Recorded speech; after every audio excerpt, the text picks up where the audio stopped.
Amelia Parker had rehearsed every word she planned to say in the job interview, every line, every breath, every possible answer she imagined the panel might ask, but nothing prepared her for the icy stares she received the moment she walked into the corporate lobby with her 3-year-old daughter, Lily, clinging tightly to her hand. The air felt colder than the polished marble floors, and Amelia could feel the judgment in every glance from the receptionist, the candidates seated around her, and even from the passing employees who raised their brows as if her very presence, a single mom trying to survive, was an inconvenience, something out of place in their pristine, professional world.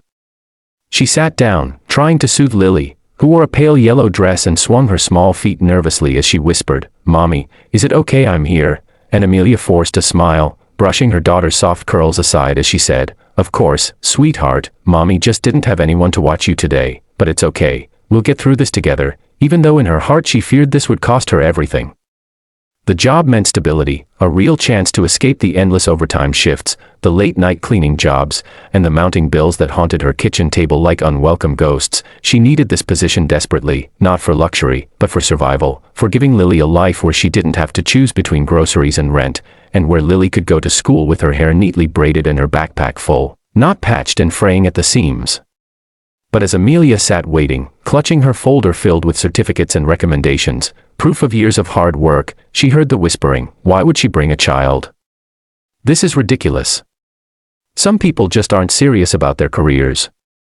Her throat tightened, not because she was ashamed, never because of Lily, but because society always seemed eager to punish women for being mothers, as if motherhood were a flaw instead of a strength.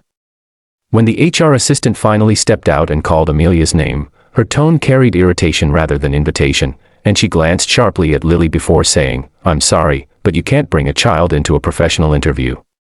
You should have arranged childcare." Amelia's stomach dropped. She tried to explain she'd called everyone she knew, that her babysitter had canceled last minute, that she had no partner, no family in the city, that she had no choice, but before she could finish, the assistant cut her off with cold finality, "We have many candidates. We can't make exceptions." The room fell silent. Amelia felt people watching her, judging her, waiting to see if she would break. Lily tugged her sleeve gently, sensing her mother's rising panic, asking in a trembling whisper, "Mommy, did we do something wrong?" And Amelia felt her eyes sting as she crouched to Lily's level, brushing her cheek softly and whispering, "No, baby, never. You're the best thing in my life." But inside she felt the crushing weight of failure, the kind that suffocates hope and whispers that no matter how hard you try, the world is always ready to shut doors in your face. Amelia stood to leave, her fingers trembling as she gathered her things, the rejection burning deeper than any she had faced before, not because she was denied the job, but because they made her daughter feel like a burden, an inconvenience, instead of the blessing she was.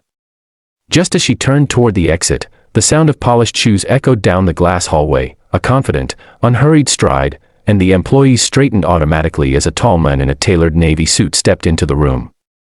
His presence was commanding but calm, his gaze sharp but kind, and people immediately whispered his name. "That's him, the CEO. Mr. Grant." He looked around the waiting area briefly, perhaps expecting to see a room of confident applicants, but instead his eyes landed on the sight of Amelia holding her daughter's hand, shoulders tense, clearly preparing to walk out, and something in her expression, determination mixed with humiliation, made him slow his pace. Lily, innocent and observant, stared up at him with wide eyes, and for a brief moment he paused, giving the child a warm, gentle smile before looking at Amelia. "Are you here for the interview?" he asked, his tone carrying none of the coldness the others had shown. Amelia hesitated, confused, unsure whether she should answer truthfully, but finally she nodded, explaining softly, "Yes, but they said I can't interview because I brought my daughter." A shadow of displeasure crossed the CEO's face, not at her, but at the situation, and he turned to the HR assistant with a raised brow.